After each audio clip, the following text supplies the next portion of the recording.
لا اقسم بہذا البلد، اللہ تعالیٰ فرماتا ہے جس شہر میں آپ رہتے ہیں میں اس شہر کی قسم اٹھاتا ہوں۔ سورہ 3 میں دیکھیں، والتین والزیتون وطور سینین وہذا البلد الامین، میں قسم کھاتا ہوں تین کی، انجیر کی، زیتون کی، وطور سینین، وطور سینا کی، وہذا البلد الامین، اور اس شہر کی قسم کھاتا ہوں جس شہر میں صادق و امین رہتے ہیں۔ لا اقسم بہذا البلد، میں اس شہر مکہ کی قسم کھاتا ہوں جس میں آپ رہتے ہیں۔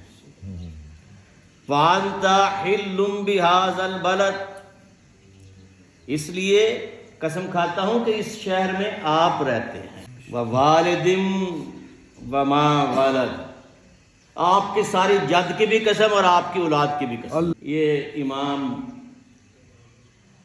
علامہ اسماعیل حق کی قندوزی تفسیر روح البیان میں فرماتے ہیں کہ یہ قسم آپ کے آباء و اجداد کی بھی ہے اور آپ کی اولاد کی۔ تو اولاد میں جو سب سے پیاری اولاد آپ کی، جس کو آپ سب سے زیادہ چاہتے تھے، ان کا نام تھا سیدہ فاطمہ الزہرا سلام اللہ علیہ۔ سارے لوگ آپ کو کہتے تھے یا رسول اللہ فداک ابی و امی، اے رسول اللہ آپ پر میرے ماں باپ فدا ہوں۔ ہر صحابی آتا اور یہ کہتا فداک ابی و امی یا رسول اللہ، اور جب جناب سیدہ تشریف لاتی تو حضور فرماتے فدا کی ابی و امی یا فاطمہ، اے فاطمہ میرے ماں باپ آپ پر قربان۔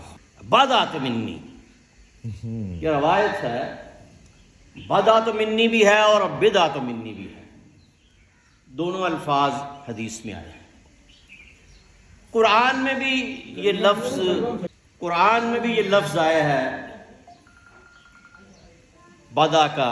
ایک سورہ یوسف میں جب وہ پونجی لے کے گئے اس کو بدا کہا گیا، ایک سورہ روم میں بدا سنین، 3 سے 9 تک کے لفظ کو بدا، پونجی کو کہتے ہیں، ٹکڑے کو کہتے ہیں، جسم کے ٹکڑے کو کہتے ہیں، گوشت کو کہتے ہیں، جگر کے ٹکڑے کو کہتے ہیں۔ قرآن میں بھی یہ لفظ ہے، اور حضور نے کچھ روایات میں بدعت منی کہا اور کچھ میں بدعت منی کہا، مطلب دونوں کا یہ۔ بدعت منی فاطمہ، فاطمہ سلام اللہ علیہا آپ میرے جگر کا ٹکڑا ہیں۔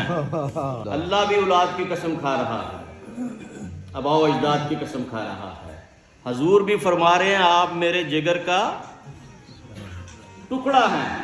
اور اس حدیث کو کس کس نے نقل کیا؟ اس حدیث کو مسند احمد میں، صحیح مسلم میں، صحیح بخاری میں، ترمذی میں، ابو داؤد میں، مستدرک حاکم میں، اتنے محدثین نے اس حدیث کو نقل کیا۔ اب بدعت منی کا مطلب کیا ہے؟ حضور کے جگر کا ٹکڑا۔ تو جو حرمت حضور کے جسم کی ہے وہی حرمت فاطمہ الزہرا کی۔ حضور سے کوئی بلند نہیں ہے، حضور سے کوئی برتر نہیں ہے۔ بعد از خدا بزرگ تو ہی قصہ مختصر، اللہ کے بعد جو بہترین ہستی ہے وہ حضور نبی کریم صلی اللہ علیہ وسلم، اور جو حضور کے جسم کا ٹکڑا ہو اس کی حرمت بھی وہی ہے جو جسم رسول کی ہے، اور جو جسم رسول کی ہے وہی لخت جگر رسول کی ہے۔ کائنات میں جو سب سے بہترین زمین ہے، زمین کا ٹکڑا جو بہترین ہے وہ کون سا ہے؟ جس پہ حضور آرام فرما رہے ہیں، جس پہ حضور آرام فرما رہے ہیں۔ اور مفسرین کہتے ہیں کہ یہ عرش معلی سے بھی اس کا درجہ بلند ہے، اس لیے کہ اللہ کا تو کوئی گھر نہیں ہے، وہ تو لامکان ہے۔ تو اس کے بعد جو بہترین ہستی ہیں وہ حضور ہیں، اور جہاں حضور آرام فرما رہے ہیں وہ عرش معلی سے۔ اور جو چیز، جو حرمت، جو پاکیزگی، جو مرتبہ، جو فضیلت، جو افضلیت حضور نبی کریم کو حاصل ہے، وہی افضلیت اور وہی فضیلت فاطمہ الزہرا کو حاصل ہے۔ حضرت ام المومنین عائشہ صدیقہ رضی اللہ تعالی عنہا فرماتی ہیں، یہ صحیح مسلم اور صحیح بخاری دونوں میں یہ حدیث ہے، متفق علیہ حدیث ہے۔ آپ فرماتی ہیں کہ جب حضور نبی کریم کا وصال ہونے لگا تو آپ نے جناب سیدہ سلام اللہ علیہا کو اپنے پاس بلایا، اور حضور کا معمول تھا جب سفر پہ جاتے تو سب سے آخر میں جس کو مل کے جاتے وہ جناب سیدہ سلام اللہ، سبحان اللہ، اور جب سفر سے واپس آتے تو سب سے پہلے جس کو ملتے وہ سیدہ سلام اللہ، بہت محبت فرماتے تھے۔ تو حضرت عائشہ صدیقہ رضی اللہ تعالیٰ عنہ فرماتی ہیں ام المومنین کہ آپ نے جناب سیدہ کو اپنے پاس بلایا تو آپ کی آنکھوں میں آنسو آ گئے۔ آپ نے فرمایا فاطمہ مت رو، تو روتی ہے تو حاملین عرش، وہ فرشتے جنہوں نے عرش کو اٹھایا ہوا ہے وہ رونا شروع کر دیتے۔ پھر آپ مسکرائیں۔ حضرت عائشہ صدیقہ نے پوچھا سیدہ کیا حضور نے فرمایا؟ آپ خاموش رہے۔ پھر جب حضور کا وصال ہو گیا تو پھر انہوں نے پوچھا کہ سیدہ سلام اللہ علیہا حضور نے کیا فرمایا؟ کہا حضور نے کہا کہ میرا وصال ہونے والا ہے، میں اس دنیا سے جانے والا ہوں۔ تو میں زار و قطار میری آنکھوں میں سے آنسو نکل آئے، میں نے رونا شروع کر دیا۔ تو پھر حضور نے فرمایا فاطمہ رونا نہیں ہے، اس لیے کہ تو روتی ہے تو وہ فرشتے جو عرش کو اٹھاتے ہیں حاملین عرش وہ رونا شروع کر دیتے ہیں۔ اچھا میرے بیٹوں کو لاؤ۔ آپ امام حسن اور امام حسین کو لے کے گئی، انہوں نے بھی رونا شروع کر دیا۔ آپ نے فرمایا نہیں بیٹا رونا نہیں ہے۔ پھر آپ نے قریب بلایا تو کان میں کچھ کہا، پھر آپ مسکرائیں۔ پھر آپ نے حضرت علی المرتضیٰ کرم اللہ علیہ وجہ الکریم کو بلایا اور انہوں نے کہا علی میں جا رہا ہوں، میرے بعد تجھے بہت تکلیفیں آئیں گی لیکن برداشت کرنا، کیونکہ ان تکلیفوں کو برداشت کرنے والا تو ہی ہے، اور میرے قرضے جو ہیں فلاں فلاں کے وہ واپس کر دینا، کیونکہ تو میرا وارث ہے، وصی ہے۔ اس کے بعد ام المومنین سیدہ عائشہ صدیقہ رضی اللہ تعالیٰ عنہ کہتی ہیں کہ میں نے جب سیدہ فاطمہ الزہرا سلام اللہ علیہا سے پوچھا تو حضور کے وصال کے بعد انہوں نے مجھے بتایا کہ آپ نے فرمایا تھا کہ فاطمہ تو سب سے پہلے آ کے مجھے ملے گی، اور 6 مہینے بعد آپ کا وصال ہو گیا۔